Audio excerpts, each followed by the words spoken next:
നമ്മുടെ ചാനലിലേക്ക് വീണ്ടും സ്വാഗതം. എല്ലാവരും സുഖമായിട്ടിരിക്കുന്നു എന്ന് വിചാരിക്കുന്നു. ഇന്ന് നമ്മൾ ഇതേപോലത്തെ ഷീറ്റില്ലേ, സ്പോഞ്ചിൻ്റെ അങ്ങനത്തെ ഷീറ്റാണ് എടുത്തിട്ടുള്ളത്. ഇത് നമുക്ക് ഗ്ലാസിൻ്റെ ഐറ്റംസൊക്കെ മേടിക്കുമ്പോൾ റാപ്പ് ചെയ്തിട്ട് കിട്ടുന്ന അങ്ങനത്തെ സോഫ്റ്റ് ആയിട്ടുള്ള ഷീറ്റാണ്. അപ്പോൾ അത് എടുത്തിട്ടുണ്ട്. ഒരു കുഞ്ഞു പീസ് കട്ട് ചെയ്തെടുത്തിട്ടുണ്ട്. അതിൻ്റെ മേലെ ഇതുപോലെ ഇങ്ങനെ ഡബിൾ സൈഡ് ടേപ്പ് ഒന്ന് ഒട്ടിച്ചു കൊടുക്കുക. അതിനുശേഷം നമുക്ക് ഇഷ്ടമുള്ള ഒരു ഇമേജ് എടുക്കുക. ഞാനിപ്പോൾ യൂണിക്കോണിൻ്റെ ഒരു ഇമേജാണ് എടുക്കുന്നത്.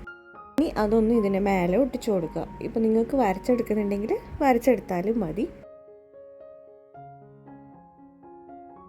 ഇനി നമ്മൾ ഇതൊന്ന് ഷേപ്പിൽ കട്ട് ചെയ്തെടുക്കണം. അപ്പോൾ കട്ട് ചെയ്തെടുക്കുമ്പോൾ കുറച്ച് വൈറ്റ് സ്പേസ് ഇങ്ങനെ ബോർഡർ പോലെ നിൽക്കുന്ന രീതിയിൽ വേണം കട്ട് ചെയ്തെടുക്കാൻ.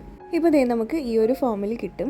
ഇനി ഇതിനെ വാട്ടർ പ്രൂഫ് ആക്കാൻ വേണ്ടി, പെട്ടെന്ന് കേടായി പോവാതിരിക്കാൻ വേണ്ടിയിട്ട് നമ്മൾ ഇതിൻ്റെ മേലെ ഒരു സെല്ലോ ടേപ്പ് ഒട്ടിച്ച് കൊടുക്കുന്നുണ്ട്. എന്നിട്ട് അതും കൂടെ ഒന്ന് ഷേപ്പിൽ കട്ട് ചെയ്യുക. അപ്പോൾ നമുക്ക് പുറത്തുനിന്നൊക്കെ മേടിക്കുന്ന പോലത്തെ 3D സ്റ്റിക്കറായിട്ട് നമുക്ക് റെഡിയായി കിട്ടും. അപ്പോൾ ഇതുപോലെ കളയാൻ വെച്ച സ്പോഞ്ചൊക്കെ ഉണ്ടെങ്കിൽ ഇതുപോലെ സ്റ്റിക്കേഴ്സൊക്കെ ഉണ്ടാക്കിയെടുക്കാം. വീഡിയോ ഇഷ്ടമായിട്ടുണ്ടെങ്കിൽ ലൈക്ക് ചെയ്യുക. നമുക്ക് നെക്സ്റ്റ് വീഡിയോയിൽ കാണാം. ബൈ.